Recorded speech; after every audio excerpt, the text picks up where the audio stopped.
Hello and welcome.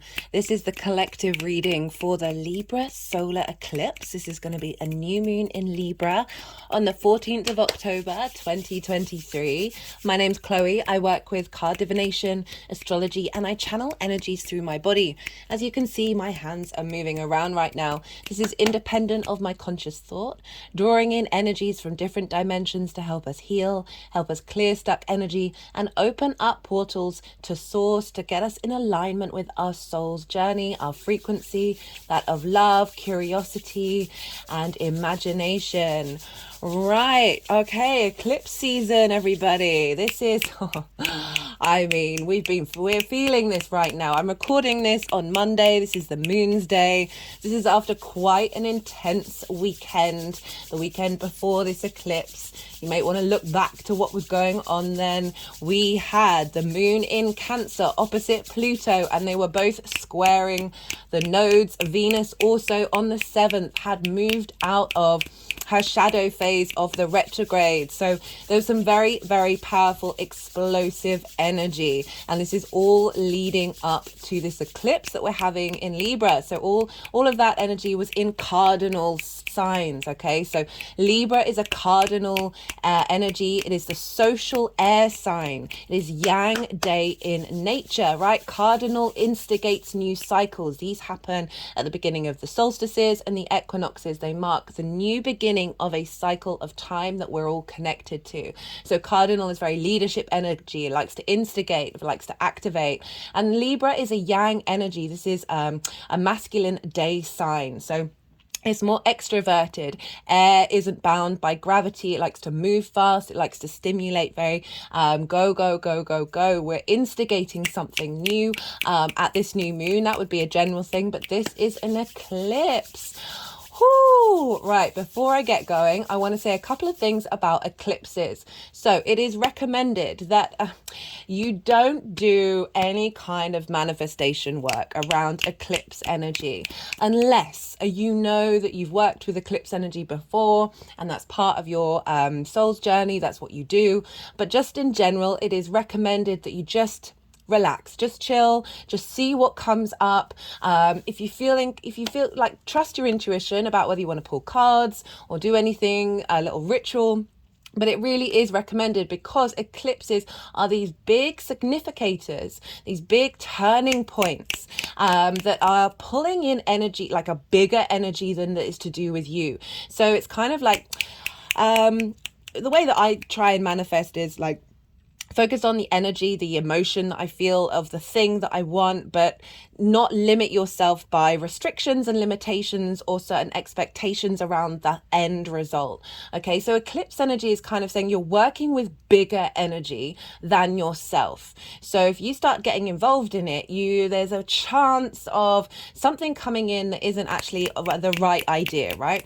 Because you're dealing with this bigger energy that is more complicated. There's bigger cycles like eclipses that can show up at the time, like big events can show up at the time, but it's also a longer term trajectory. We're working with an 18-month cycle of the nodes being in Libra and Aries. I've done a nodal transit series for that. It's in its own playlist. I pull cards for all of the signs. I break down in detail more the North Node in Aries, the South Node in Libra, the two combined, as well as all the energy around that. So if you want a really in-depth exploration of that, I do recommend it. In each introduction of each reading that I do for the signs, I pull cards for the bigger major collective themes. So I go into a lot more detail in that transit series. But eclipses, right? It's something bigger, right? In the olden times, they used to hide the king. The monarch, right? That's the sun, right? When the sun was being eclipsed, they would hide the king. They would put up an effigy of the king. That effigy would then absorb all of this very changeable, very dramatic energy into that effigy rather than letting it affect the monarch, right? So bear that in mind, okay? So just understand that you're working with a way bigger energy than you could probably even wrap your heads around. So that's a recommendation, as well as being mindful about what you eat. Right, so the moon is our body, our emotional body, and just making sure that the things that you eat are more in alignment with the bigger energy, right? So this can have quite a dramatic impact. Or if you're, say, eating loads of sugar, drinking loads of booze, just be mindful of what you're ingesting around this eclipse, around any eclipse, and there's a sense of honoring, of purification. Especially with this eclipse because it is with the South Node. And the South Node is all about refinement. It's that which we're comfortable with. Okay, so it is something that is familiar. It's often linked into past life energy, that which we've really aligned ourselves in previous incarnations, that now is just easier for us to access in this lifetime. And with that sort of wherever the South Node is energetically, that's where this is an area of our lives that we're now starting to feel a bit more comfortable with. And when we are familiar with something, we're then able to refine it. And work out what energy needs to shift and change. And there's an element of purging. It's the tail of the dragon, right? So the North Node is the head of the dragon, where we consume, where we're hungry, where we eat. Well, what happens when we eat? There's the other side of the cycle. And so that's where the purging side of it can come in, the releasing of, say, toxic energy. And so this is why, especially with the South Node, that it's important to be mindful of any toxins that you take in at the time, and be really kind of like the adult in the room for yourself with that, because this is very close to the South Node. Okay, we just got the 8 of Cups here when I'm talking about the South Node, and this is all about only leaving something that's comfortable, that's familiar, and going on a journey in order to climb this mountain and get a higher perspective.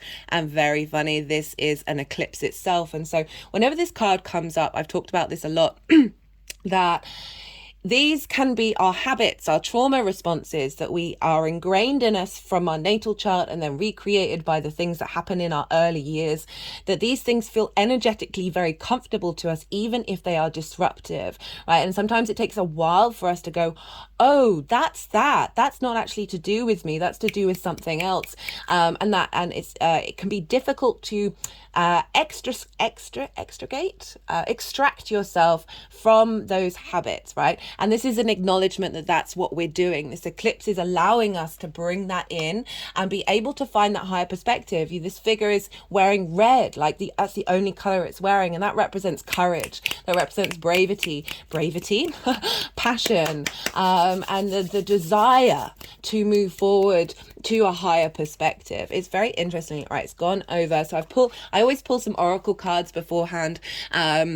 And this is from the Carl Gray Gateway of Light Activation Oracle, right? All the decks always go in the description box. And this is the Shambhala Initiations, retreating to recharge, trust in the process and Dharma. Let me just get the book out with this one.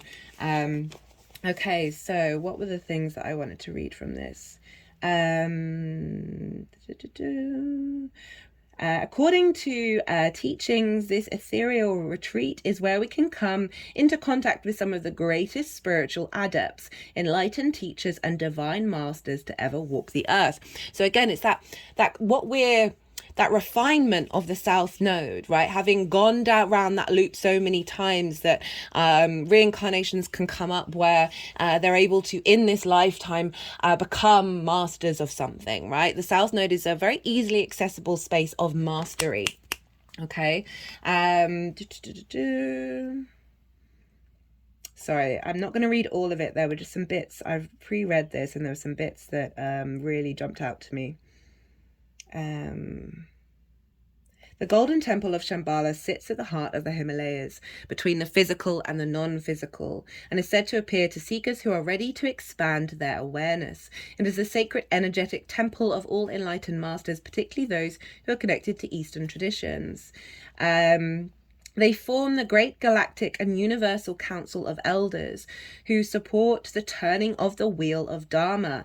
Dharma in Sanskrit is a Sanskrit word that relates to the unfolding of our life path. So this is a new moon, right? A new, a new shift, a new beginning in the where we're headed in the Libra area of our lives, right? The last time this happened was with the North Node in Libra was 9 years ago, and 18 years ago when we had the South Node there. So it really is marking a big new shift in our life path.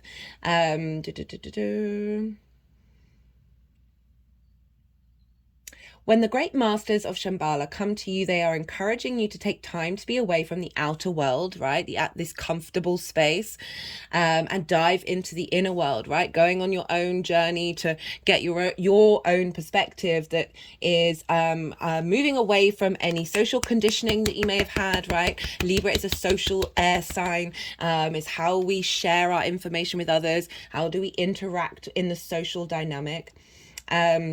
If you have been moving full speed ahead, this gateway encourages you to slow down and retreat. As I said, this isn't a time to do lots of manifestation. This isn't a time to take lots of action. It really is about going inward and seeing how you feel about what's going on and bear witness to what's going on around you, rather than so opportunities may come up that you haven't instigated. It is definitely about allowing things to flow around you. Take time to gather your energy, right? So with the conjunction to the South Node, this can be very draining. This can be a sense of letting go of things, and your energy may be affected by it. With eclipses, we can often get very wiped energetically. Spend time in meditation and reflection in order to gain a clearer awareness of your current situation. You will uncover many insights and gifts during this period. Realize that there is a master awakening within. So that's really kind of confirming with this card of that we're all coming along on this awakening journey, right? We're consciously or unconsciously instigating this need to move away from sort of social dynamics that haven't been serving us, right? This finding inner balance.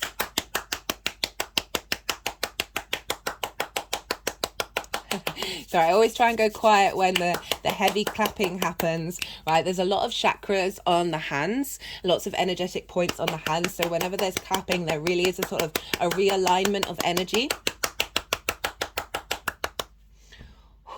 Okay, so that was quite intense. Okay, so I wanted to talk a bit, so I'm just pausing at the moment because I've got a little bit of a cough. So if the video stops starting, I'm so aware of it, so do forgive me. For those of you regulars, you know that on and off I've been looking after a friend's 2-year-old, and they are a Libra rising, and I haven't looked after her over the summer, and it was last week or so, and it's what happens with small children, that you end up picking up some bugs. So I've got a little bit of a cough still going, so please do bear with me if you see the video stop and start. It's I'm just trying to make sure that I'm not coughing on camera. So Libra energy, right? What did I say? It's cardinal. So we're instigating something new. We've had the nodes in Scorpio and Taurus. That is fixed energy, right? Fixed energy can really struggle with change. That's really helped all of the fixed energy be able to be a bit more adaptable. And now we've got it in cardinal energy, which is used to instigating things. It's used to starting something new. So when the nodes are here, when we've got these eclipses, they really are more in alignment with that cardinal energy. And it's Libra, right? So Libra is represented by the scales. I've got Lady Justice here. You can see the scales here.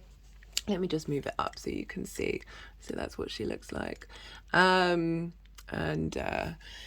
So we're bringing things into balance, and that can be disruptive. But as I said, things that we are used to, that we are comfortable with, when we're rebalancing here, when we're bringing things into alignment, there can be a lot of disruption. As I said, the energy leading up to this has been really, really, really heavy. Like I've brought witness to so many fights that are going on that are like, I feel disrespected. I feel like you, like there's energy around that's saying I'm not getting what I need with other people.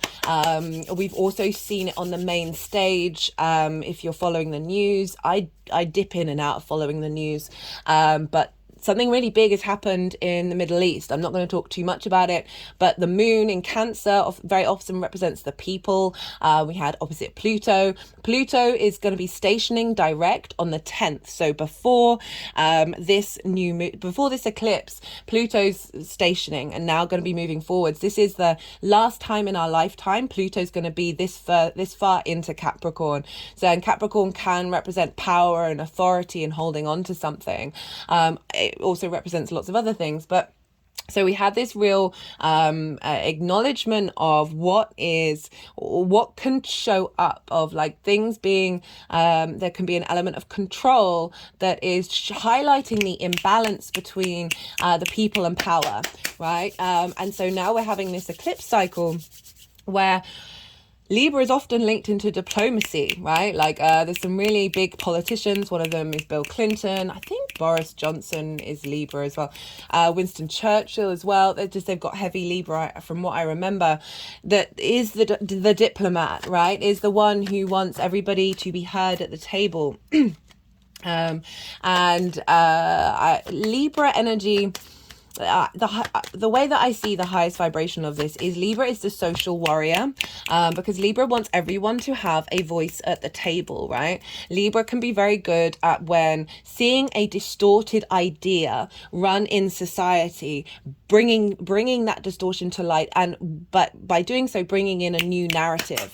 That's something that came up in that Aries full moon, the last lunation that we had, where it was very much governed by Venus and the sun, and so it was an Aries full moon, but there was this element of clarity and vision around balance and harmony, right? That sun Venus dynamic. And so we're with that instigation of that full moon, we're now the transition, what we've been letting go of. Lots of fears have been coming up, right, with that Pluto energy. Lots of fears that we're been transmuting. I talked a lot about fear in that Aries full moon video, where fear is a tool for us to realize that the fear is highlighting a distortion of reality, a delusion, a lie. It's a trick, and that's a really strong trick that we have in the collective. And straight off the back of that, we've now got a lot of disruptions around fear, around separation, a complete lack of diplomacy, right? More that sort of WAR energy. And now we've got this new moon, which is saying, okay, what do we need to release around the collective in terms of how, like, fake diplomacy, right? Smokes and mirrors, the lies, the distortions, which is absolutely everywhere. I'll try not to get too political, where it's not actually it's not actually serving justice. Right, in the tarot, the Justice card is linked into Libra, and that is all about equity. Okay, we've just got the 8 of Wands. Something is coming through that's going to be very fast moving. The 8 of Wands is one of the fastest moving cards in the tarot, but it's kind of like go with the flow.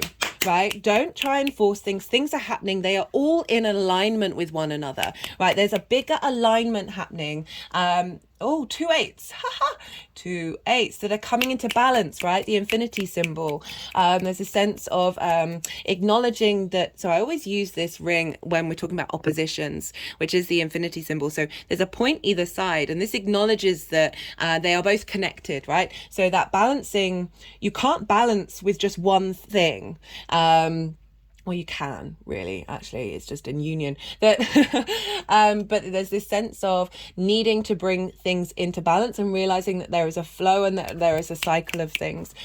So there's this is again highlighting the fact that don't try and force it. Do what you are instinctively driven to do, and allow without controlling.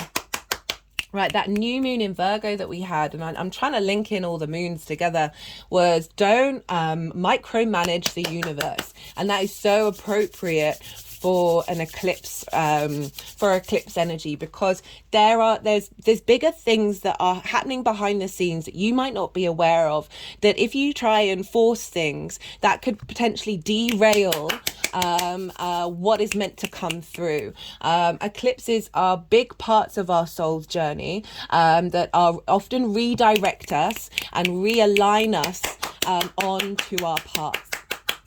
And so if we try and fuss over the details, then we potentially have a chance of just derailing it. Not forever, right? Everything does come back into alignment, but it is, as I said, it is always recommended to just be a bit more at peace. Find your inner harmony and focus on that, and allow everything to flow from that. So, right. Let's talk some astrology.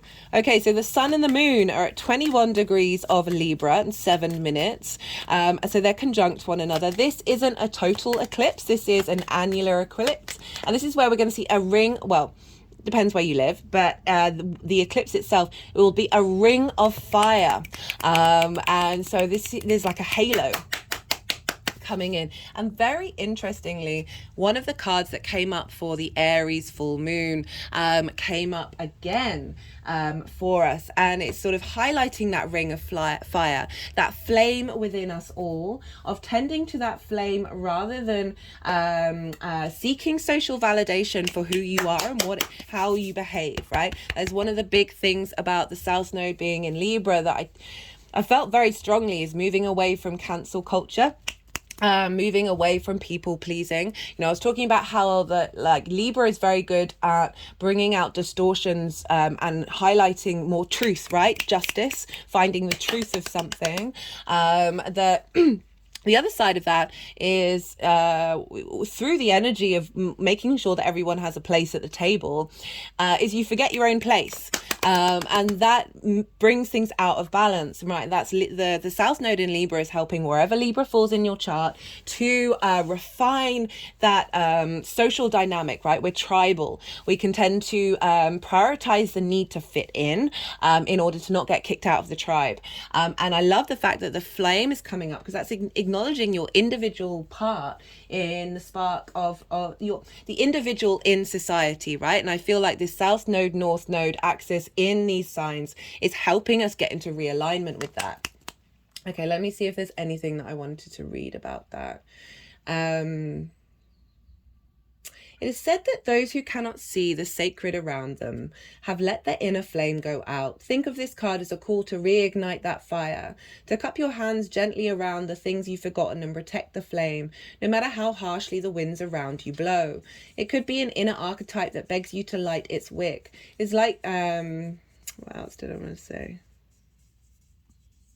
The archetype of fire is at the beginning of all transformation, purification, and manifestation. Nearly every spiritual lineage honors this flame. So it's sort of more, as I said, like tend to yourself, and don't fixate on on the details, and allow this renewal, this release, this purification, this honoring of self, of bringing yourself into balance in order for you to then be a part of society, in order for you to then be able to bring everything that you have to offer to the table, that not only facilitates yourself, but with that of our community, right? It's in this balance of finding joy in society and joy in yourself, and allowing that to flow through you.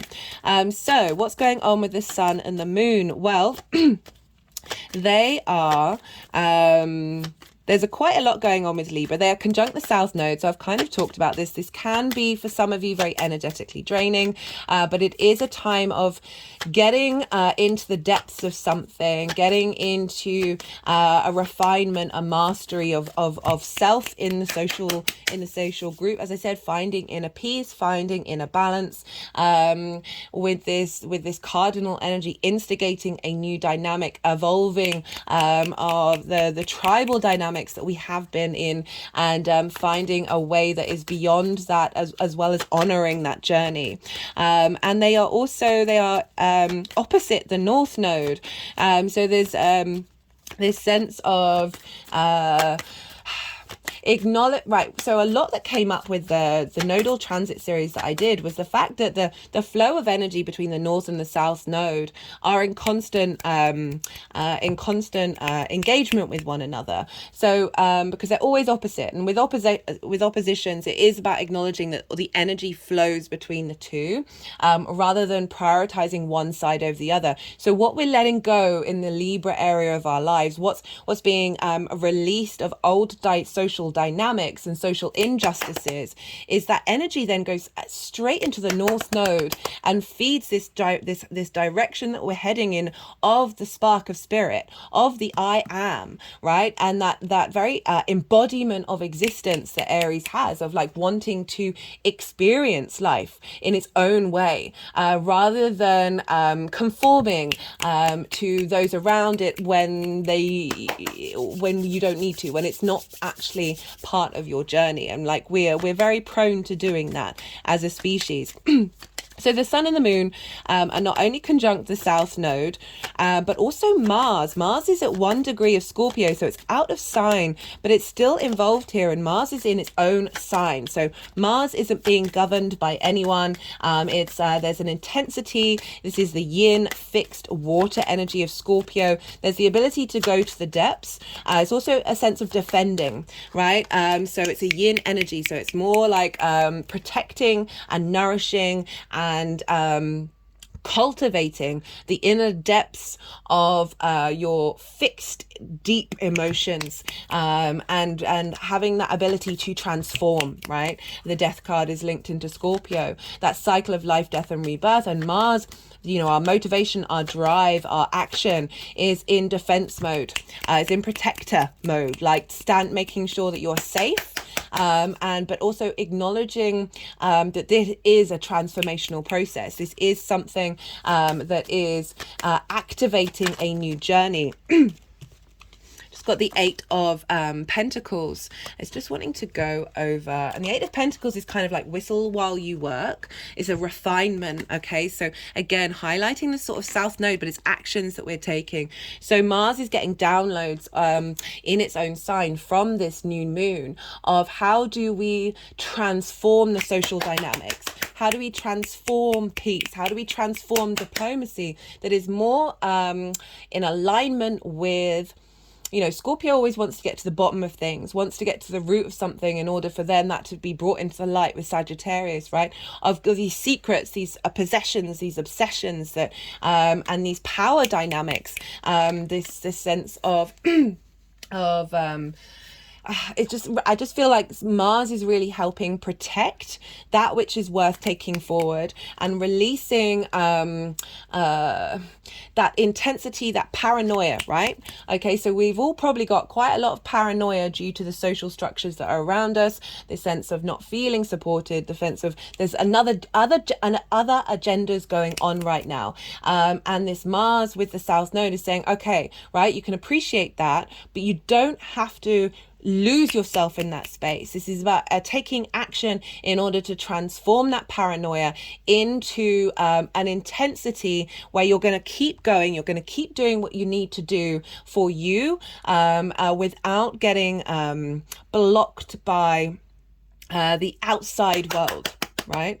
These are our core emotional spaces. So, as I said, this is action taking in refinement of something that is going to turn in. What follows this is the 9 of Pentacles, which is very independent energy of being able to take the action that you need in order to be independent and not bound by anything, but also creating. Oh, just realized another 8. That's 3 8s, guys. That's never happened before. Sorry, that's just blown my mind. Again, that's balance, that's infinity, that's the flow of things, of making steps to take us to get to a place of independence but also abundance. Right, I'm going to highlight these cards. So these come from a deck given to me by someone who has their South Node in Libra at 20 degrees, and this is from the 4 Agreements, which is one of the one of the key books I would recommend to anyone to read. It's a phenomenal book. And so we've got the first one is be immune to others' opinions. So appropriate for Libra. Libra can get very swayed by what's going on, potentially not being able to make decisions based on their own needs because they're prioritizing everybody else's. Right, let's just read from the back. What others say and do is a projection of their own reality, their own dream. When you are immune to the opinions and actions of others, you won't be the victim of needless suffering. Okay, that's kind of summarizing everything that I was trying to say about Mars in Scorpio, that the outside world, like I'm trying to, like, usually all my politics comes out in the Scorpio readings, in the Scorpio lunations, but there's a lot of delusion out there. There's a lot of illusion. There's a lot of trickery going out on in the world.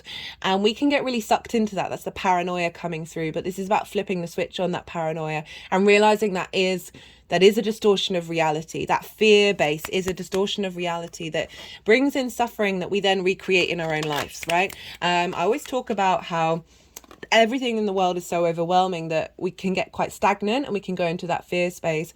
And the most powerful thing you can do is cultivate an inner space. I'm just putting this over the heart chakra, that helps you step outside of that, helps give you strength and command of your own emotional control, right? That fixed emotions of Scorpio. Right. We've got release self-judgment. Even the opinions you have about yourself are not necessarily true. Therefore, you don't need to take whatever you hear in your own mind personally. So that's taking that from the outside world to the inner space, both of those things. And I feel often this is a reflection of the outside world and social conditionings. And also, if you are in a negative headspace, Libra is a day sign, right? Ruled by Venus. Venus, I work with the Hellenistic principles from over 2,000 years ago. Venus is on the night team. Venus, Mars, and the moon are on the night team. So the fact that Venus rules Libra, which is a day sign, it's a yang masculine sign, there can be a lot of social anxiety linked around Libra. Okay, and so that self-criticism, that self-judgment, when that gets really intense, it often gets reflected in the people around you in a really weird way, right? It's happened to me. I was going through a very intense period of my life where I was self-annihilating, and like the people in my life were reflecting that back to me. Everything is a mirror, and that is something that was one of the channeled messages that came up that I'm going to be talking about later on, that use everything as a mirror in order to get to yourself and realize that these are reflections of social conditioning, ancestral conditioning, parental conditioning, that we are something separate from this social dynamic. We are a part of it, but we're also separate, and it's finding that balance between the two. We've got don't make assumptions, assume nothing. In any kind of relationship, we can make the assumptions that others know what we think, and we don't have to say what we want. We assume that they are going to do what we want because they know us so well. If they don't do what we want, we feel hurt and think, how could you do that? You should know. Assume nothing. This is about communication. This is really strongly about rather that people pleasing, right? And that people pleasing can go into a reverse of assuming that you're attentive to everybody else's needs, therefore you expect it back, right? And sometimes that's just not the case. And this dynamic is really calling, especially because we've got a conjunction with Mercury, which I want to talk about, is really calling to be able to be comfortable and find balance in being able to express your needs in a social dynamic.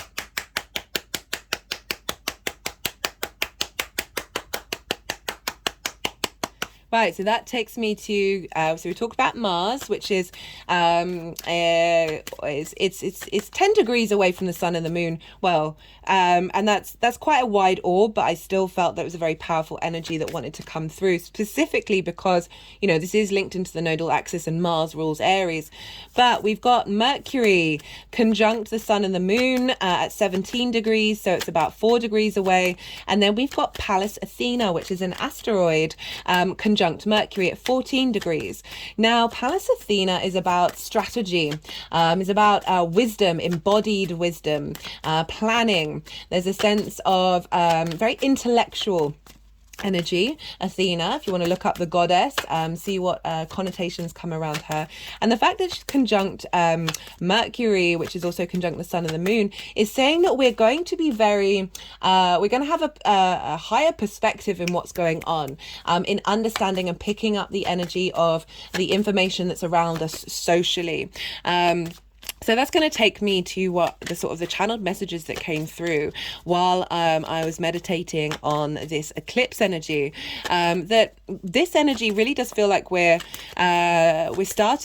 instigating a refinement of our social primal needs, right? So that's the tribal energy that I was talking about making sure that you have something to offer for the tribe, that you're not too out of the box.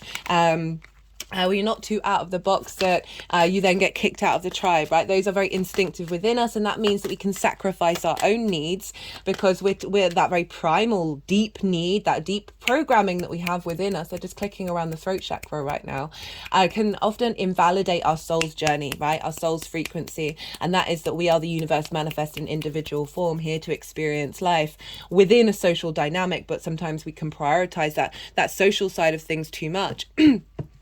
And with that refinement of our social primal needs, we are activating a deeper refinement of our social stimulation ones, right? So this can be where you're seeking attachment, you're seeking connection, you're seeking love, you're seeking harmony with others, but you're not necessarily getting the stimulation that you need, right? So this is an impulse of needing to connect to those that aren't actually providing you the stimulation that your soul needs. And through this refinement, this reevaluation of that very survival mechanism of that being in the tribe, that we are then able to explore what it is that we need to bring into balance with what our needs are socially. What is it that we seek from others? What it is that we seek from interactions that come from a higher vibrational frequency, that bring about curiosity, right? That bring about this sense of joy, right? So often our social response mechanisms don't actually fulfill a deep space in our heart and joy. They just put my hand over my heart chakra as I was saying that. And this is so good after Venus having come out of her cycle, her retrograde cycle in Leo. Okay, so as I'm talking about that, we just got the 5 of Cups, the 6 of Pentacles, and the Queen of Swords, which is very Libra energy of like grief over that which we may not have, right? So this is a sense of situations that we're in that we may not be conscious of the grief that we're feeling in relation to those dynamics. And this is with the 6 of Pentacles, this is saying that something's coming into into balance, that we're then going to be able to turn around and see those 2 of Cups where we're in unity with self and other. We're in unity with self and society, that comes from a place of love, of unity, of joy and curiosity, right? So we've got the 6 of Pentacles, which is saying whenever this card goes, this card was coming up loads in Saturn cycles, right? So this is something that is bigger than us, coming and giving us support in order to get us back into balance, right? If you think about this follows the 5 of Pentacles, which is where we feel left out in the cold and we don't feel supported. It's going on to the 7 of Pentacles, where we're instigating something new that then takes us up to that 9 of Pentacles, and then the 10 of independence and legacy. And it's with the Queen of Swords, that Libra energy of a refinement of who we are and what it is that we need. Right, the sense of clarity that's coming in, that very pragmatic, the Pallas Athena Mercury conjunction, very pragmatic, being able to, there's a deep amount of wisdom here, and it's mind energy. So this is sword, so Mercury of being able to cultivate, right?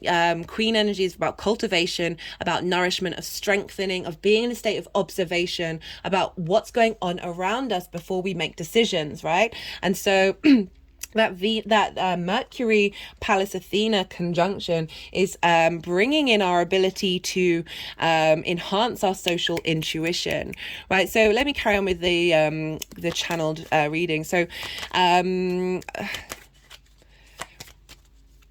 I want to read that one out? Okay, no, I'm not really feeling the vibe of reading the other ones out. So this is, again, bringing some energy in that's helping us understand the clues that we get around us in society that are we're just able to see like our head above the clouds a bit easier. We're above the distortion. We're able to see clearly of all the court cards, all the sword court cards have birds in them representing that higher perspective, representing messages, and the queen is the only one to have one. Right, one above her crown chakra. So this is ability to there's a sense of a clarification of the individual that is connected to spirit, right? The eagle in the sky is always linked into spirit. And being able to see through your crown chakra that's acknowledging your higher divinity rather than, say, more of a root chakra energy. And that's not me negating the root chakra. It's incredibly important, but it is this sense of the higher perspective coming in with that Pallas Athena and Mercury conjunction with the moon and this eclipse. So there's and particularly because about a week later, on the 20th, the sun and the moon, Mercury and the sun are going to have a cazimi. And this is when the sun and Mercury are conjunct one another. And this is when we're going to get a lot of messages. So, as I said, best not to do stuff around eclipse time in the lead up and afterwards. But not long after we move out of that heavy eclipse energy, we're going to get a lot more clarity about what that means for us on an individual basis, right? And that's really gonna let me just pull up the date. I'm just gonna pause for a second. I just wanted to check the degree that the sun and Mercury are going to be conjunct at, and that's 26 degrees. And this is a sextile with Pluto. A square with Pluto. So it's really bringing in a very intense energy around transformation and power and magnetism. I'm going to talk more about, maybe I should talk more about Pluto now. Let's talk about Pluto now. So this is the sun and the moon are square Pluto. It's a bit of a wide square because Pluto's at 27 degrees of Capricorn. So this is kind of like, this is nearly, how many degrees is that? It's nearly 7 degrees away because Pluto's near 53 minutes. So it's nearly 7 degrees away from the sun and the moon. So it's quite a wide square, but it's still a square nonetheless. And we've seen the intensity of that square over the weekend when the moon was in Cancer, and so the Pluto square, this Pluto transit, I've talked about this on the channel before, really feels like it was calling us to have more ability to stand in our power when facing fears. Doesn't mean that those fears don't come up, but we've been able to sort of break through them quicker. And Pluto also in the Greco-Roman mythology was linked into riches under the ground, right? Minerals, crystals, resources under the ground. It was the god of the underworld.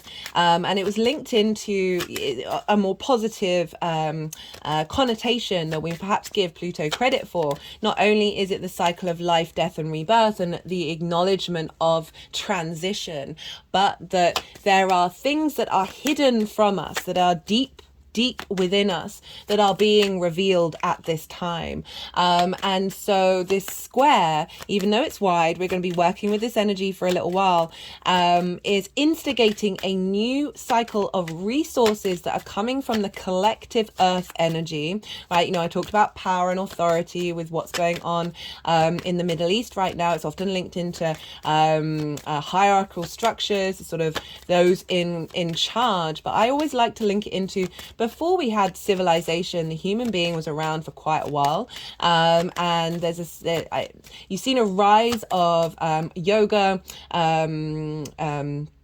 earth energies, earth plant medicine, breath work, mycelium, understanding of how trees talk to one another, permaculture. All of these things have become very, very popular with the Pluto cycle in Capricorn. And so these are the kind of things that are coming up, as well as you think about that collective earth energy of Capricorn, of being able to climb the mountain, right? The mountain goat, the sea goat, being able to travel any landscape with the power and command that we need in order to do that, the resilience of our human species, as well as the fundamental deep ancestral healing that is within our species, right? It's not just about distorted power. It is about power that comes from a very authentic place that has been with us for millennia, right? And so that is instigating that energy, that square energy with Pluto. Square's an aspect of Mars. It can bring about conflict, drama, frustration, winning at all costs. We're definitely seeing that over the weekend. But it's the other side of that is friction. With that, it's a very high manifestation energy angle, right? It's 90 degrees. There's two energies butting heads against one another. You try doing that at home, you push against it, you see the power between that energy, right? And we can use that because friction, we wouldn't have this our understanding of this linear 3D reality dimension that we're very consciously aware that we exist in without friction. Without friction, we wouldn't have atoms rubbing up against one another in the way that we understand, that then create time and space. So we've got this very powerful manifestation energy of Pluto with the sun and the moon, the sense of instilling deep ancestral power from our earth energy into our social dynamic, into justice, into peace, right?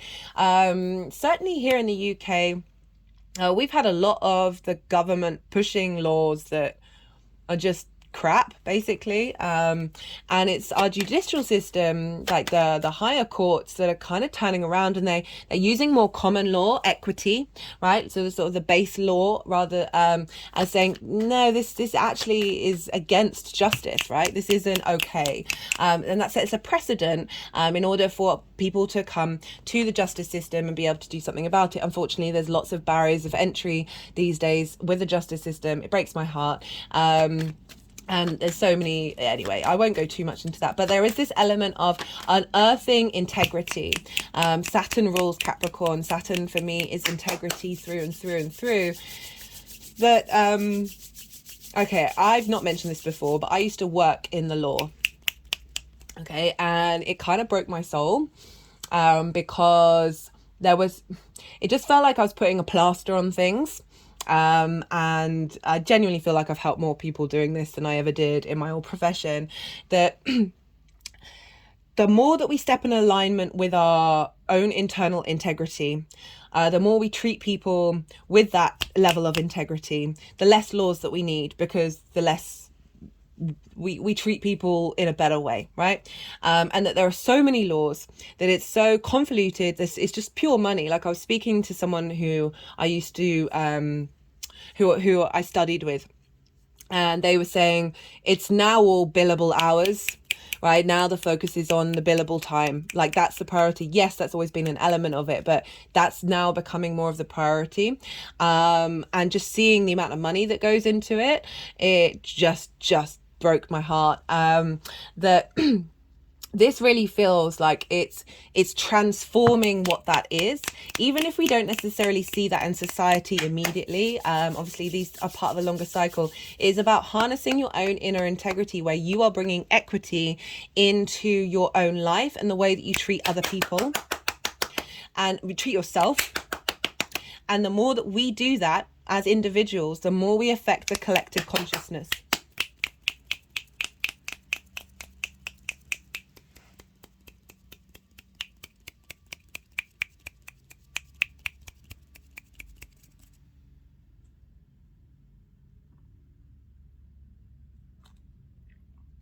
So I'm just going quiet while they're doing quite, obviously quite a significant energy movement. Do you bear with me, guys? My mind has just gone.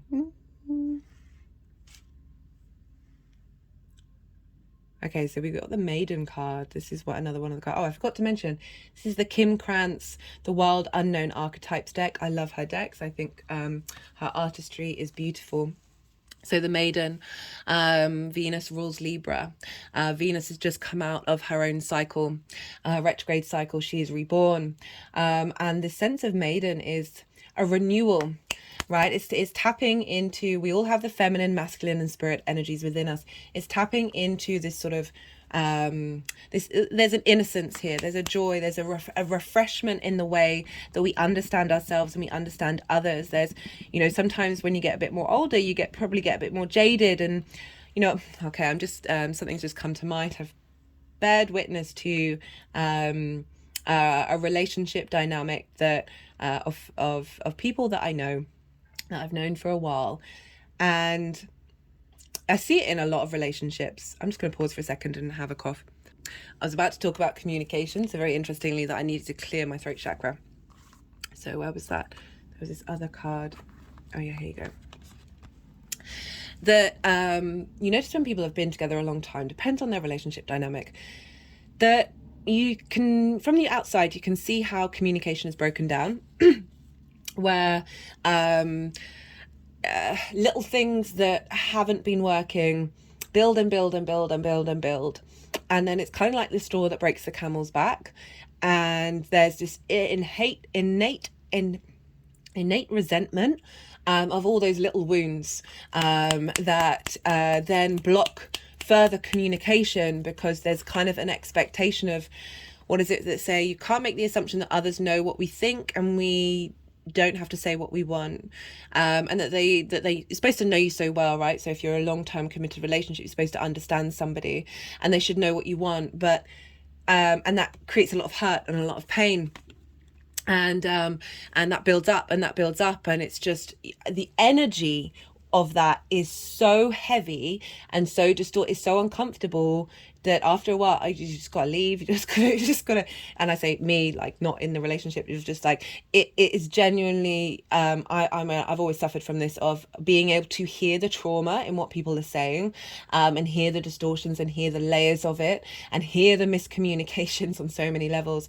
This maiden card showing up for me, I read in the book, and it nothing particular really resonated with it, and I had to sit with that one, and it really just did feel like a refreshment of energy, of the way that we nourish ourselves, the way that we nourish others, and the way that, and it needs to come through. We're doing it with Libra here. It's communication, it's air, it's ideas, it's thoughts, it's social, of finding a renewal, a reblooming, of a releasing a lot of old social contracts, old social wounds with that South Node that have been heavy, right? There's not much heaviness with this card. It's very light.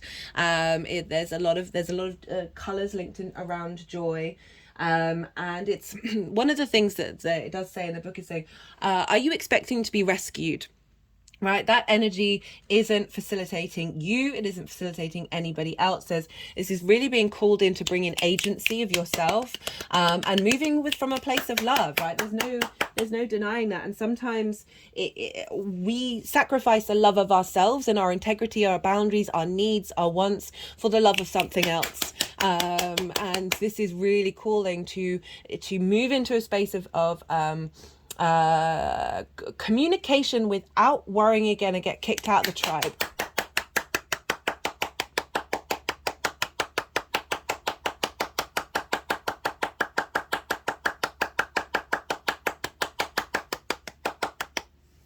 But without losing the innocence, the sweetness, the moving from a place of love, right?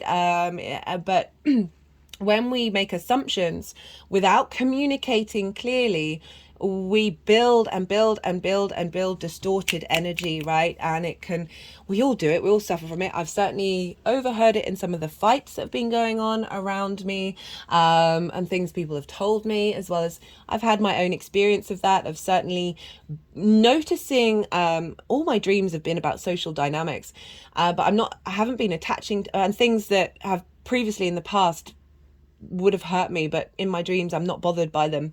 But also noticing in myself grief come up, right? That 5 of Cups, grief come up around old situations that have been really, really loud over this weekend, and acknowledging it, not separating myself from that emotional space, and allowing this, being very aware of the astrology and knowing that there is something new coming in, that is helping rewrite old stories, or certainly clear the decks. Support's coming in. So what else did I want to say?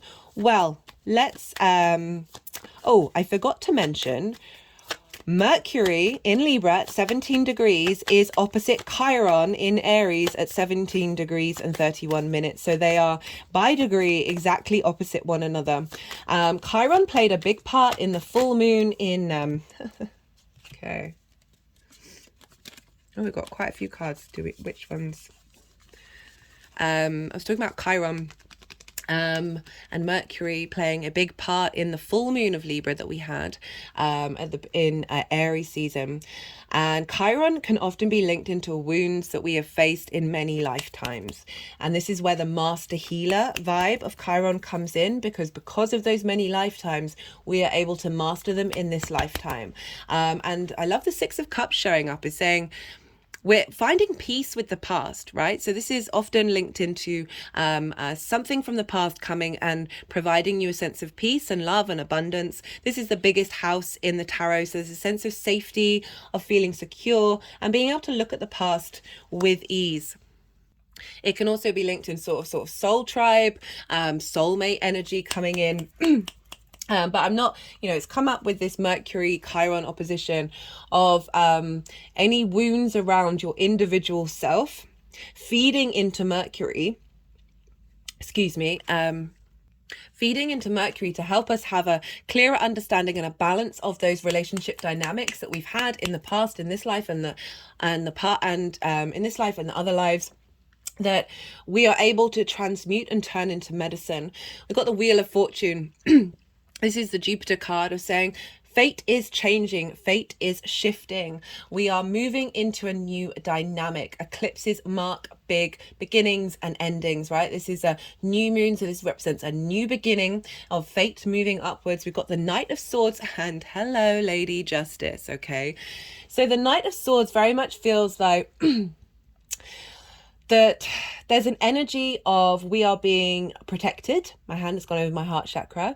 We are able to make the decisions that we need to make, Lady Justice, of the rebalancing of the karma that's being cleared. The Knight of Swords is helping clear old karma, as well as protect us on our new journey of bringing in karmic situations that are more in alignment with our true soul's frequency.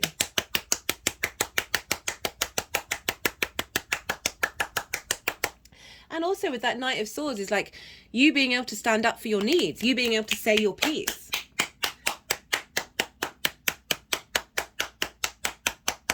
You being able to take action and be clear in the way that you communicate. Okay, where do they want to go? Okay.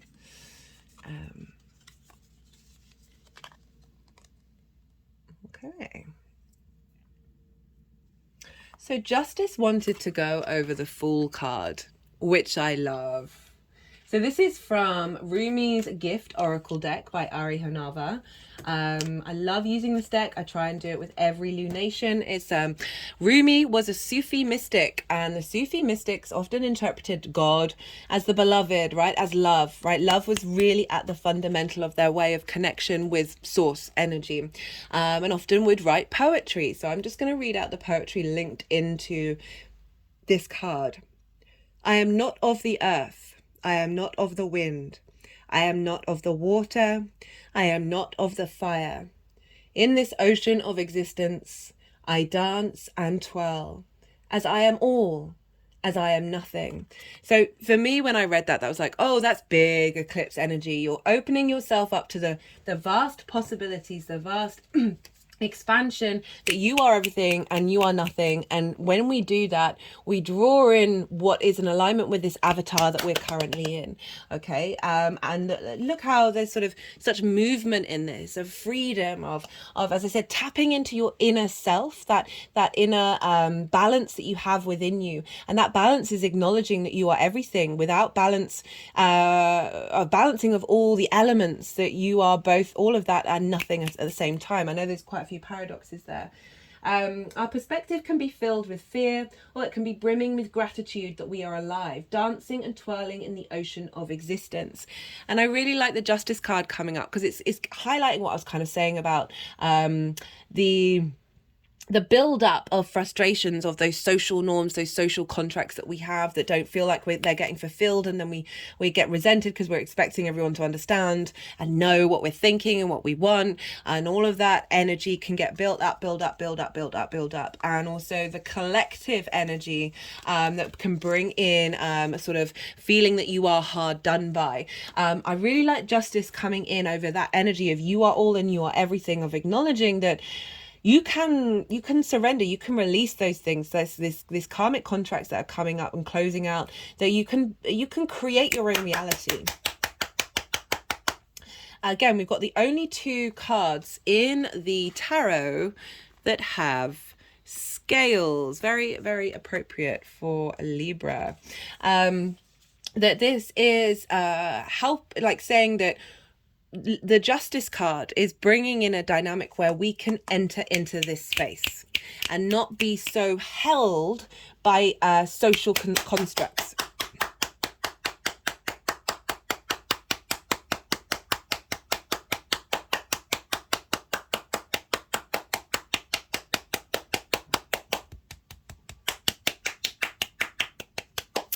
And I'm just sort of guided to look at my notes for the channeled messages.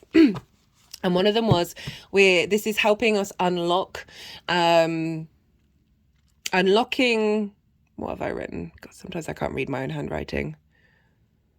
It's an unlocking of our appreciation of beauty outside of survival mode, and expectations. And that's, again, what's that saying? That our perspectives can be filled with fear, it can be brimming with gratitude that we are alive, dancing and twirling in the ocean of existence.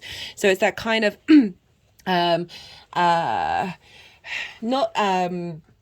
as I said, not being confined by social dynamics, not being confined by social expectations, social norms that allow us to find the beauty in absolutely everything. You know, Venus is very much linked into beauty. And so sometimes we can get limited in stereotypes around beauty, of feeling like it's got to conform to what everybody else thinks is beautiful, rather than finding our own joy, our own sweetness in absolutely every single moment. Regulars, you're going to be bored of me saying this, but one of the most poignant things that I've channeled is with Venus in Pisces. Venus is exalted in Pisces, and it was every moment is truly divine. Every moment is truly beautiful. The good, the bad, and the ugly. And with all of this fear energy coming up, this power, this control of what we're releasing, the conformity that Libra can engage in, where Libra's shifting into that social warrior of being able to clear away the distortions of narratives that we've engaged in that have blocked our ability to find beauty in every single moment. That gratitude of existence, right? That swirling, that twirling, that dancing, of being so present in the moment rather than analyzing everything that's going on, worrying about what people think of you, all of that stuff. Oh, my head's just rolled back. That we're able to find peace within ourselves. That means that we can flow through the world, flow through our social dynamics with more ease and more grace. Speaking of Venus, so Mercury's helping bring into balance our understanding of any wounds around our individual self, and with the wisdom and support of Pallas Athena, and that is all feeding into this new moon of basically not having a chip on your shoulder. Okay, they're just clicking around the left shoulder and now the right. Yeah, so that's what I was saying about like relationship dynamics. That doesn't have to be romantic. That can be friendship, business partners, whatever it is, of your interaction with the outside world, of our trauma responses, our hurts and pains over even the ones that we're not even aware of really clearing that out and finding a new way of connecting socially, a new way of communicating socially that is coming from a place of balance. So Venus is governing this this lunation. And where is Venus? Venus is in Virgo. She's at 5 degrees of Virgo. and having just come out of her retrograde cycle in Virgo, very earth goddess energy, very the healer, the tending, the observing of your environment and how to facilitate flow in your environment and bring about beauty through nourishment, through practicality. Venus in Virgo, some of the shadow side of it, hypercritical, like a love of finding the things that are wrong, right? Okay, so let's flip that switch and really tap in to so the message that I channeled in the Virgo new moon was moving away from from finding the things that were wrong to finding the joy in, like, so Virgo likes to fix problems, right? Because it's constantly in that state of observation, of being able to see problems, right? And so rather than focus on the problem, focus on the joy, the pleasure of creation, of solving that problem. But even, I don't even like to say solving that problem, of just the actions that you take in order to bring about flow. And what do we get come up? We got the Knight of Cups, right? So we've got two knights. So there's a sense of really embodying a new way of taking action, and I love how we've got the Knight of Swords and the Knight of Cups come up, and so this is about imagination, curiosity, love, emotional connection, your intuition, of having an emotional and mental intuition getting kick-started that is bringing about a sense of love and clarity. And why is this is tickling me? Because Venus is in Mercury's sign, and Mercury is in Venus's sign. So whereas the Aries full moon was basically being ruled by Venus and the Sun, they were in mutual reception with one another. Venus was still in Leo, ruled by the Sun. The Sun was in Libra, ruled by Venus. So mutual reception is when they're in each other's signs. They're basically, they're really strongly connected. They're really able to communicate their agenda to one another, and they're basically teamwork, right? So Venus and Mercury are kind of running the show for this lunation. So we're getting clarity. We're getting our ability to find, bring flow, Mercury, and love, right? Ooh. It's not the Knight of Pentacles, because Venus is in an earth sign, but this is about love. This is about harmonizing, being romantic. Like, every moment is romance, and I don't mean that in a purely sexual way, but everything you do, you're just kind of just enjoying life and going with the flow of it. They're covered in fishes, and so and they're knights as well, so there's a practicality of action happening here. So I really like that combination of Venus and Mercury, saying we're going to be able to see things clearly and see things practically in order to heal, right? And Virgo energy of really bringing in this, as I said, this healer energy, this support mechanism, the thing that wants to facilitate us being in flow in the 3D practical world, and finding the love in that process, rather than the fact that process may come from observing problems, right? Really flipping the switch on that one. Venus is opposite Saturn in Pisces, so we kind of got the fish, the water energy coming in from Saturn being over there, opposite Venus. Now, this could feel like isolation, separation, and a sense of imbalance, but I'm not really getting that energy from this one. Saturn's retrograde. It's at 0 degrees and 52 minutes. It's going to be less than a month, so Saturn's going to go direct on the 4th of October, and it's at a very potent degree, 0 degrees.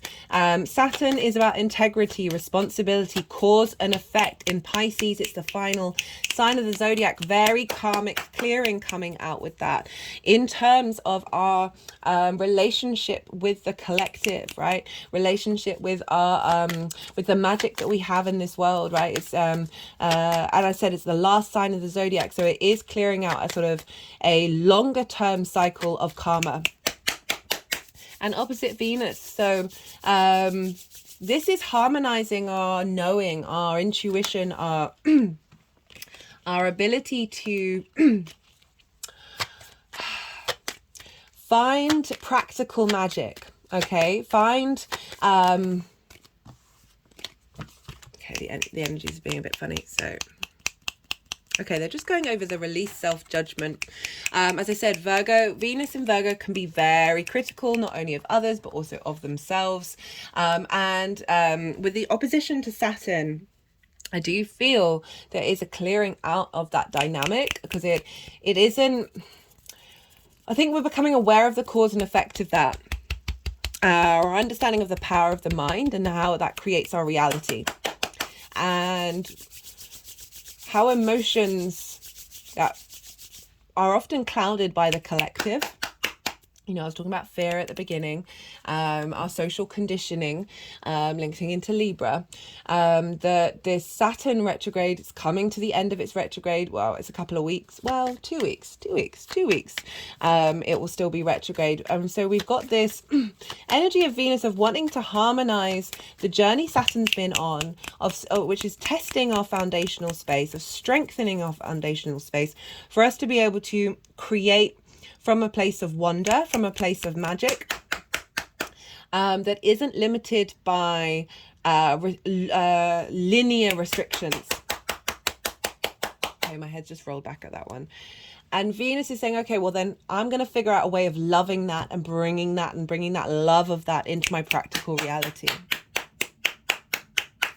You know, we can hold a lot of trauma in Pisces, with that, especially with Saturn in Pisces, that is linked into the collective energy. That I like how we've got that with the social vibe of Libra, that and the facilitating energy of Virgo. So we're able to transmute very deep karmic energy that is holding us back from being able to walk with our own integrity. So it's going back to being able to communicate, being able to break out of collective tribal energy that has caused us to limit ourselves in the social dynamic of prioritizing other people's needs. And that's not only doing a disservice to them, because you're sort of denying, you're distorting not only your own reality but other people's reality, but also not helping you be able to flourish, right? The universe wants us all to flourish together collectively. That is the aim, that's the end goal. And the more that we sort of lie to ourselves, right, the opposite of justice. One of the key phrases is in equity law is you got to come to the table with your hands clean, otherwise you might get not the result that you're expecting. And so that means being clean with yourself, being honest with yourself, being in balance with yourself, and making sure that you are not in self-sacrificing mode. So that's a very powerful opposition, where there may be essentially a maturity in the way that we communicate love, communicate connection. Okay, I like that one. Like, rather than, okay, so I'm tapping into our trauma responses around abandonment issues, or issues around our parental figures that have distorted our love language. That are coming from the sort of a broken inner child energy, that by bringing in this maturity from Saturn of understanding the cause and effect of why those things have happened, being able to let that go, make peace with it, rather than perpetuate the cycles. So one of the things, one of the messages that came through was a balancing of cycles to embody peace over hate, right? Rather than... It's both a balancing and a breaking of cycles, a breaking of old cycles of an eye for an eye, and that sense of resentment, that sense of frustration, that grief, that pain that we feel over not getting the love that our soul needs, that has forged us into being able to make peace, and being able to forgive, and that liberates us and everyone around us, and then rather than the intensity and the distorted energy of hate, right? And so that Saturn opposition is giving us the strength and the integrity to be able to act on that, being an observation of cause and effect, and being able to be at peace with that in order to create new cycles.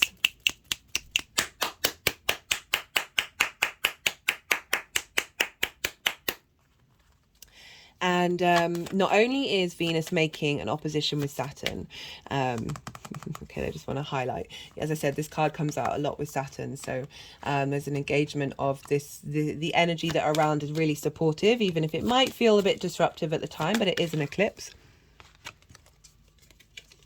we've got the Hermit card, which is where Venus is. So this is about acknowledging your own inner wisdom, your own inner stardom. And this isn't a very social card, right? The Hermit, right? Spending time by yourself.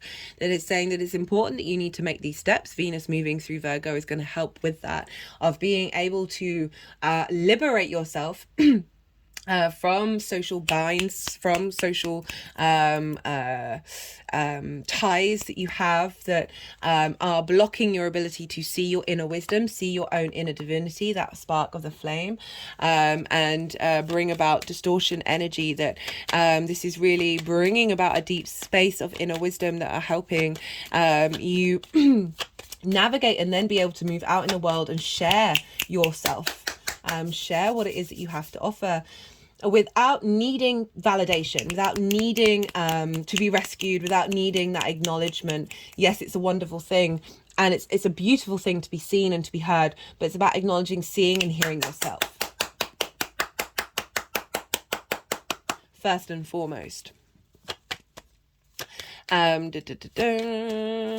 We have Venus is also sextiling the asteroid Vesta over in the sign of Cancer.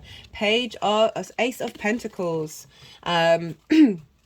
So Vesta is about tending to your inner flame. She's in the sign of Cancer, your own inner intuition. And so this sextile is about creating a new dynamic where your emotional, personal response mechanisms are bringing you flow, bringing you a sense of healing and facilitation in this earth energy, and helping you step through a portal, right? This is for me the 5D the New Earth card. So that's integrating a 5D perspective in the 3D world. It's not about, negating the 3D world. We've got mountains here in the background, and moving through that portal of that mountain on that 8 of Cups there, of finding that higher perspective that brings you about a sense of abundance and sense of wisdom and peace, of being in flow. Okay, so that Vesta intuition, one of the things I wrote down was about how the brain needs a lot of energy, and so it will use the paths of least resistance, and these are usually your deep trauma responses, your deep formed in your subconscious spaces, that because it needs a lot of energy, it's going to use the pathways that are really easy to flow through. And even if they're the difficult ones, or the things that you're walking away from, in order to utilize the energy that it does have. And and so it's also, the mind is also addicted to the hormones that you produce from the feelings that you feel, from the things it says or shows or does to you. And these are the easiest things to produce are adrenaline, cortisol, and dopamine. I interestingly read about how adrenaline uses dopamine in order to manifest itself. And I was like, oh, that's a double whammy of two things that, yes, are very valuable in moderation, but shouldn't be all the time. And I really do feel that this new moon is bringing about a sense of helping us find the truth and clarity of being able to put in the time, put in the effort, right? Refinement of new neural pathways that aren't based on these trauma cycles that are created often by other people, right? So much of our trauma has been something like, somebody said you can't do a thing, right? I had a reading the other day, not the other day, about a month ago, maybe 2. And I don't often get readings for myself. And I was told by the channeler that I used to see spirits when I was younger, when I was a kid. And an adult in my life told me that they didn't exist. And that shut off my ability to see them. Like, there's a part of my brain that took on board what that person said, believed what they said wholeheartedly, switched that off. And so it's these things that people have said to, and I had no memory of this whatsoever, that there are things that people have said to us in the past that have created our path, those deep entrenched pathways. And with all this balancing coming in, is saying that there are pathways in our mind that have been impacted by social dynamics, that have infringed on our individual selves, right? We've got a lot of stuff in Aries going on. This is opposite the North Node that is being released, is being purged, that South Node conjunction, in order to bring about new pathways and feed energy into new pathways.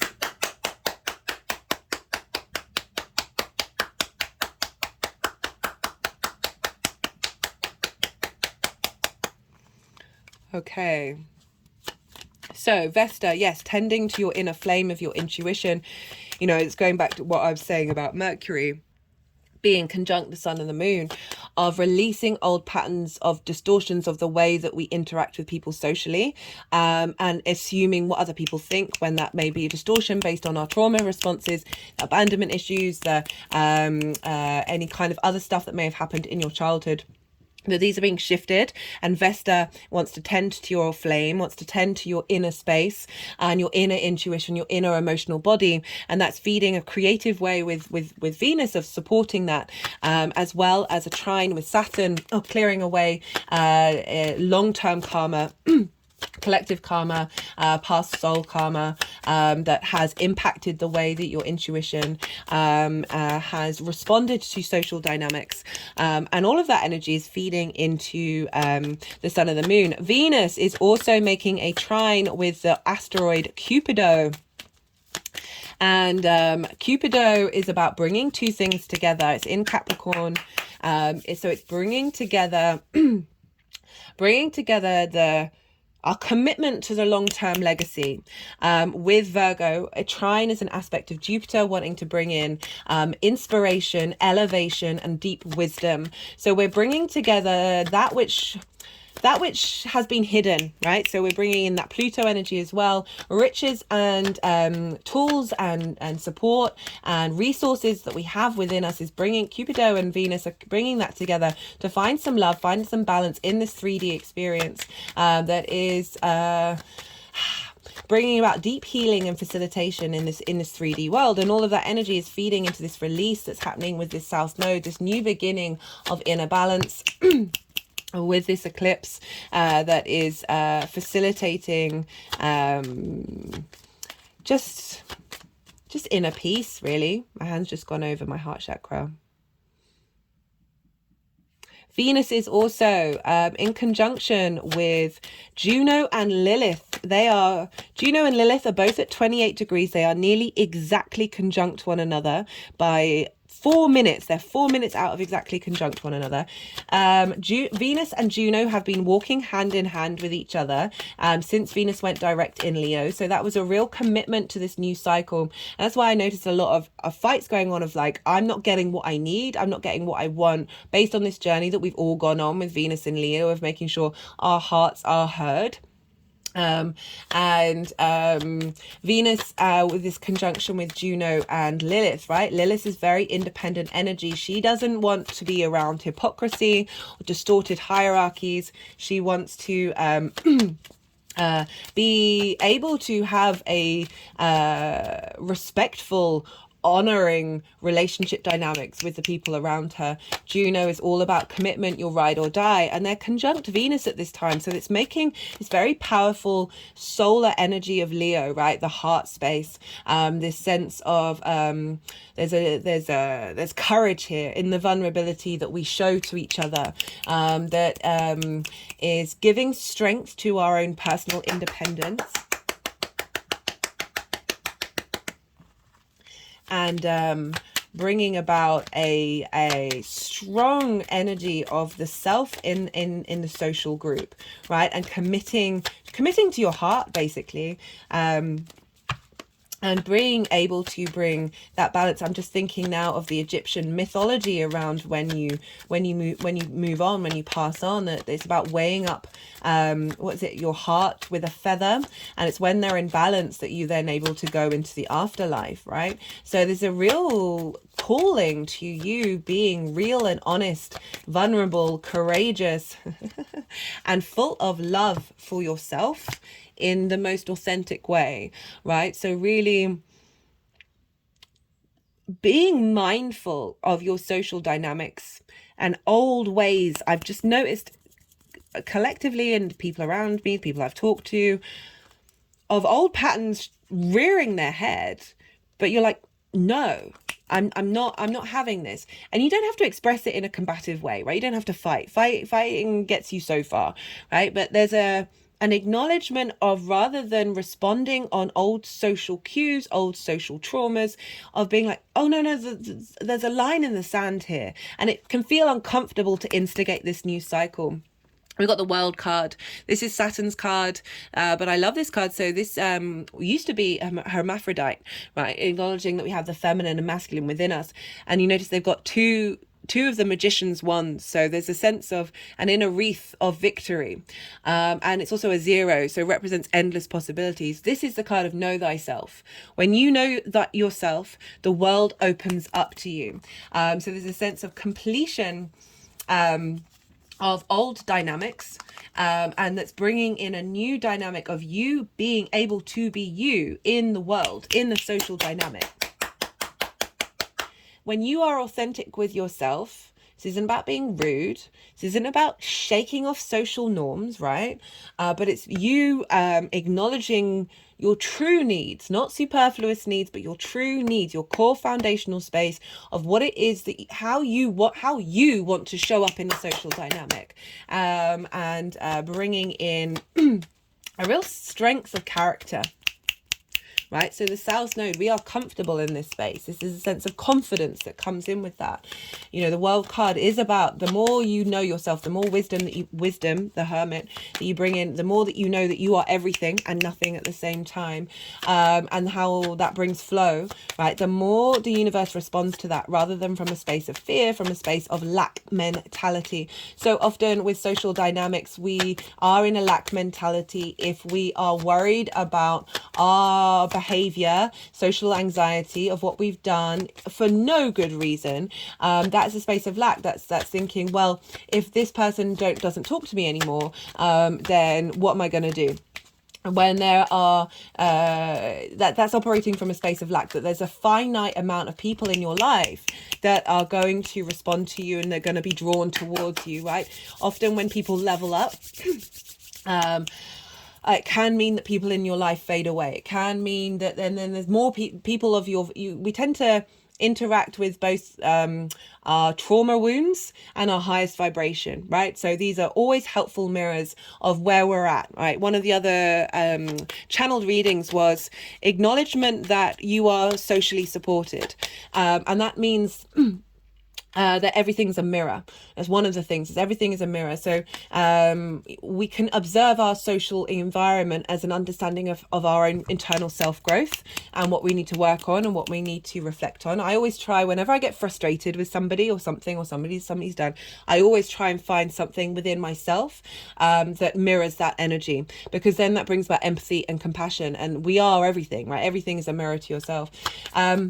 But it's also a wonderful tool in acknowledging that everything in your life is a support for you to grow and evolve, right? And for you to get back to yourself that is source, that is everything. And so even if it's frustrating, even if it's difficult, that these things are reflections of you, right? The completion of you. You are the world is you. As well as signals of letting you know of there are people in your, say you meet someone.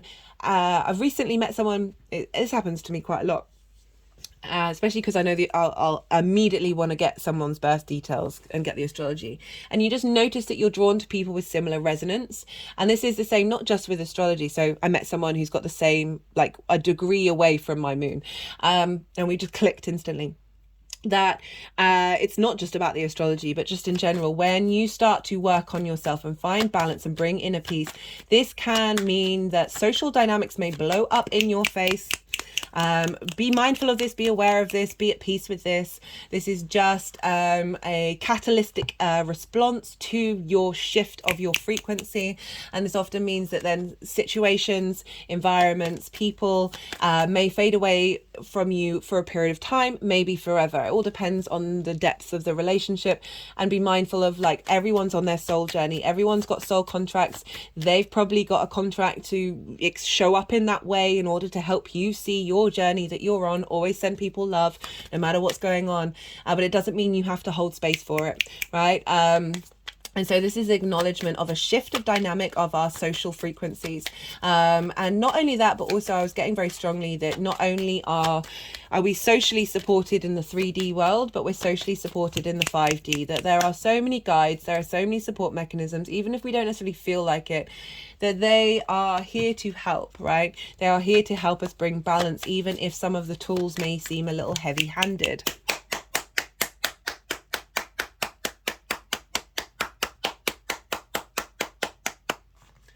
Okay, final bit of astrology. So, the sun and the moon are in conjunct Uranus. Now, an in conjunct, this is when those two signs, they've got nothing traditionally in common with one another, right? So there are three main things signs can have in common with one another: the yin yang baseline nature of each other, the element, and then the modality. Now, Libra, cardinal air.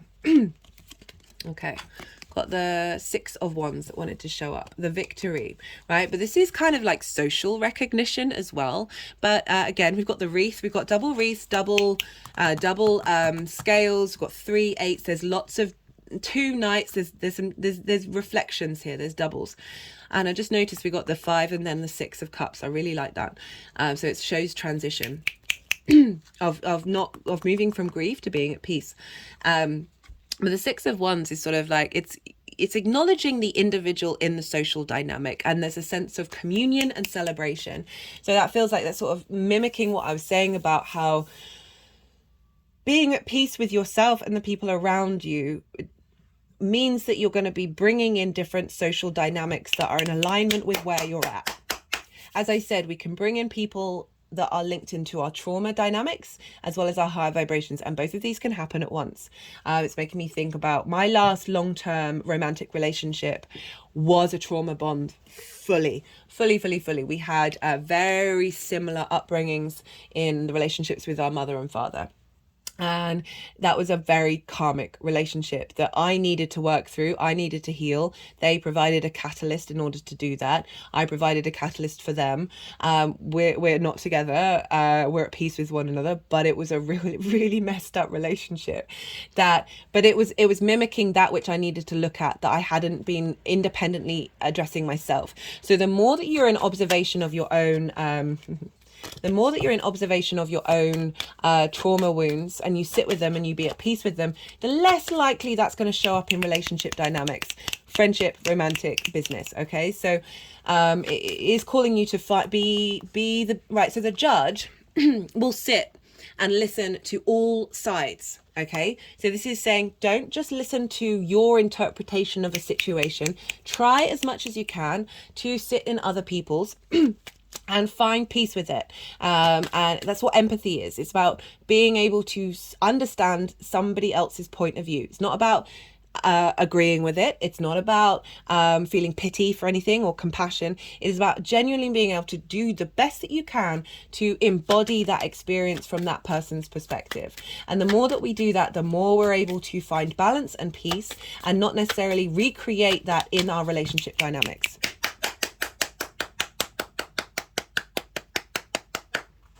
Okay, Uranus is fixed earth, and it is yin in nature. Libra is cardinal air and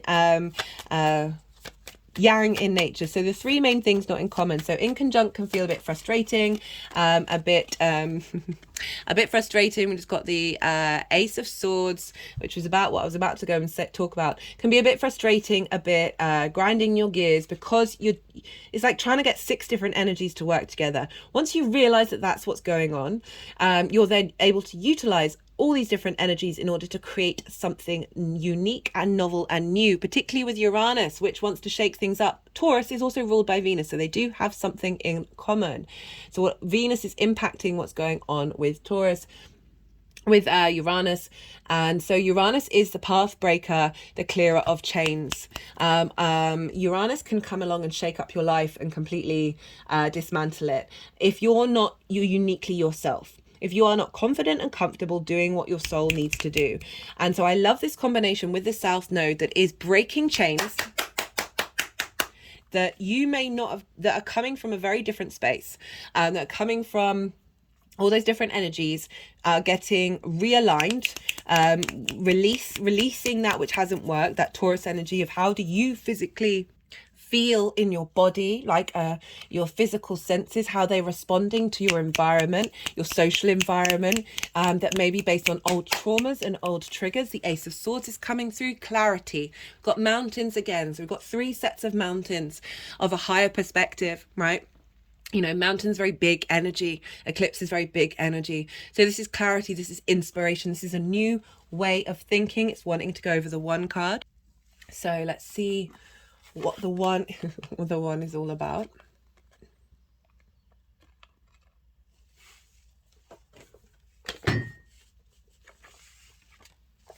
Okay, the one. Non-duality, one love, unus mundus. Our ability to experience this archetype firsthand is limited. It comes in brief and potent moments that we are left to savor for a lifetime. The one is both the energy that unites all living beings and our capacity to sense this intimate union. This archetype eludes us most of our lives, appearing as a concept in a distant galaxy. Yet when we are in the midst of its power, a solemn reverence falls across the land.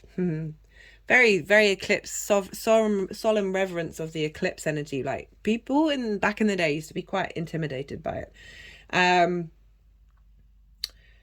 We glimpse ourselves in the vastness of all consciousness and are neither small nor large within that field. We are neither important nor unimportant. All duality fades away and we are left with what is, the precious knowing that life is a gift. That's tying in with that Fool card of gratitude of existence, right? And we are both the giver and the receiver of this fortune.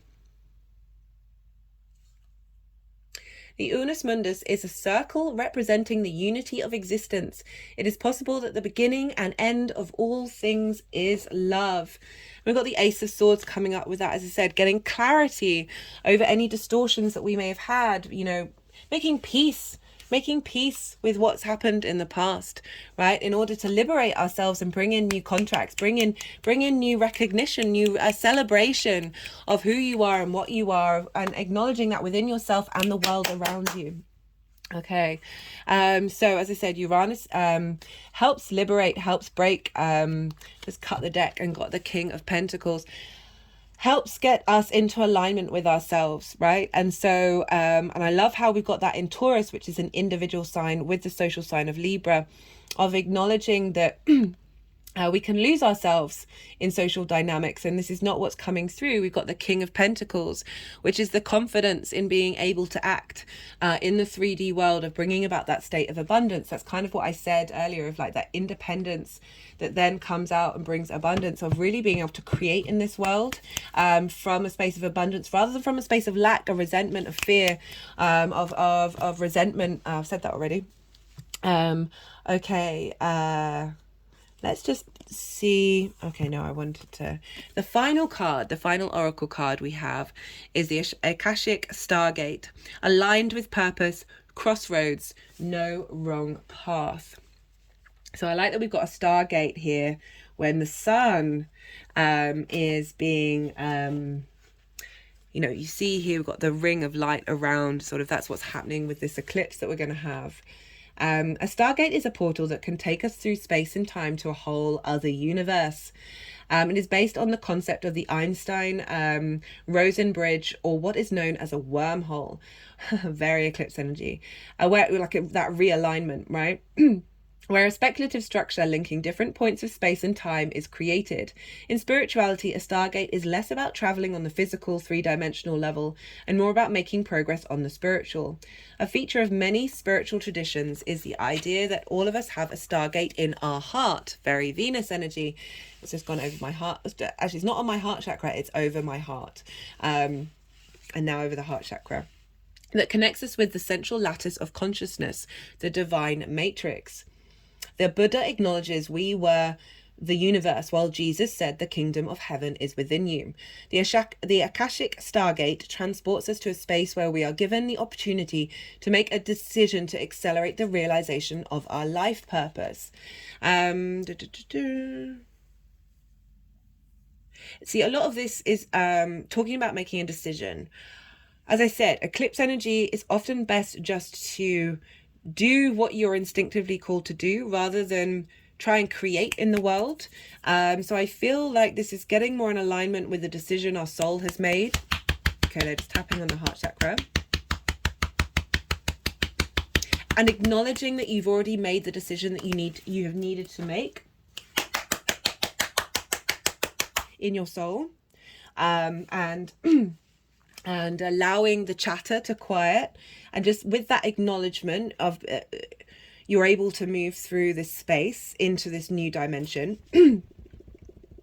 Because it's not about worrying about decisions that you may or may not have made, or needing other people to make decisions for you, but the path that you're on is your path, and this is a path that, in my opinion, our souls have signed up for, that we have chosen, and acknowledging that, rather than being in the sense of lack and fear of, have I done this? Have I done that? What's going on? All this sort of that social anxiety that can come in of and the general personal anxiety of like blocking our ability to be like, have some faith in yourself, have some trust. As I said, the key was like that balance, bringing in a peace within yourself. There's anything else I wanted to say?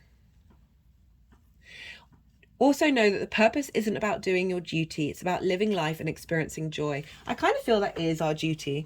And through that acknowledgement of that, that's when we step into our integrity, right? It's not just, that joy needs to be at the root of it, right? Joy needs to be, and this can be absolutely in anything that you do, of cultivating that joy. And when we do, again, it's leaning into that gratitude, but it's taking that one step forward of not only gratitude, but finding joy in whatever it is that you're doing in that moment, even if it's quite painful, right? The good, the bad, and the ugly.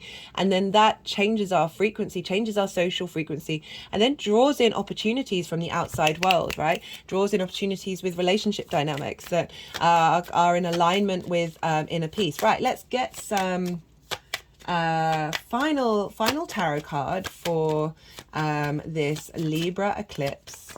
Let's see what final card wants to come through. And while oh, you couldn't make it up. Hello, the sun that is being blocked but is being reborn by the moon, right? So this is our intuition, our emotional body, where our needs have not being met, or the moon needs are being met or not being met. How do we nourish ourselves? How do we nourish others? And the light of the sun infusing this moon, that halo, right? That halo of clarity and vision and purpose and joy, right? We've got the sunflowers know where to move in order to get as much sunlight as possible. This kid feels free and safe in order to, you see, he's carrying a red flag, or we've got the red here of the 8 of cups. We've got the red of peace here and the red of Lady Justice, as well as the red of victory. We've got a lot of red showing up, of the courage of being vulnerable with yourself, the courage of finding your own inner peace. It can take work, it can be difficult, but the sun is saying, don't worry, you're getting there, you're gonna get there.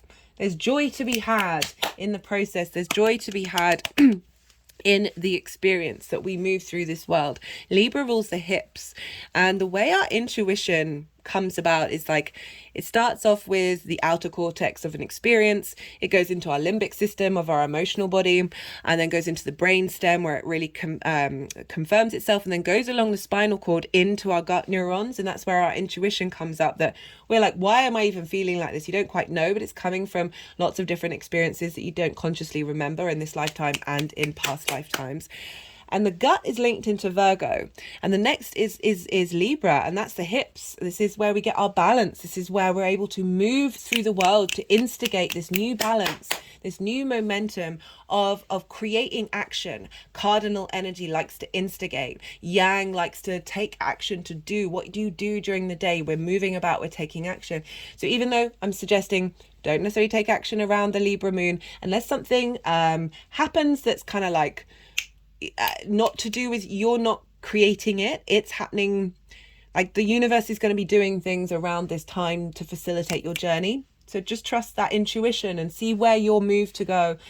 The astrologer Rick Levine always says with Uranus is, if you want to do Uranus work, like do hip action, right? Bring about balance, bring about flow, bring yourself in alignment. The energies that I channel all want to work on spine stuff. Is that the deck that I want to do? Okay, I obviously picked up. Want to do spine stuff, unraveling our spine. And through that, then we're able to move those hips, instigate into the world, into socially, and bring that energy, that momentum of the air, the mind, the constructs that we are creating out into the world, out into the social dynamic. Oh, I love that the sun showed up. That was beautiful.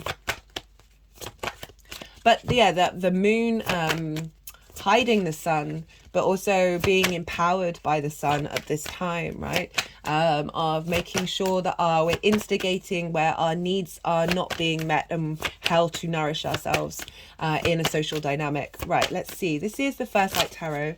Let's see what wants to come out. So we've got the Wheel of Fortune. So we've got another double. Spinning, fate, change, fortune. Eclipses are very fated. There's just no getting around it. You might want to look back to previous eclipses to sort of get a understanding of like what that means for you. Okay, let's do one final last card for this Libra eclipse. This is the numerology deck. I will be doing an all 12 signs video series for all of the signs for this eclipse to see what energy is showing up. So do watch out for those. They should be coming up over the next couple of days. Final message for this Libra eclipse. And as I said, I have done a nodal transit series in Aries and Libra. It's in its own playlist. I've also put in the collective readings for the two Aries new moons that we had at the beginning of in Aries season, as well as the Libra full moon that happened before the nodes moved into those signs, because I felt like a lot of messages that were coming through that were helping us work through this eclipse cycle. So if you didn't catch them, they might provide some support and wisdom, because eclipses, they can be dramatic. So it can feel like a hell of a lot of change is going to happen, a lot of new instigation, and that can be unsettling. Like we can struggle with change, so it might provide some support and wisdom and empowerment to go and check those out. Just got the abundance card without 8. Okay, do we need another one? Yeah, they want another one. I don't really need to explain that, do I? And self-love. So those are kind of summing up the sort of the key messages that in order for our social environment for us to find inner peace in our social environment, this is what we need to be engaging with. This is just what Venus has been teaching us in the sign of Leo with that retrograde. And now she's refining it and putting it into practice and bringing it deep into our physical body with the Virgo, and then moving away from that fear that came up with the Aries full moon. And moving into a space of abundance. As I said, so much of our trauma responses socially can be from a space of lack, from not getting what we needed, and then holding on to things that don't actually serve us because we feel like no other opportunities and situations are going to show up, and that is fully coming from a place of lack. Right, I really enjoyed doing that reading. I hope it resonated in some way. That was a real pleasure, and as always, it is always an honor to read for the celestial bodies and for you all. It means the world to me, and I'm eternally grateful for all of your energy and support. It means the world. Be good to yourselves, be good to those around you, and most importantly, be well until we meet again.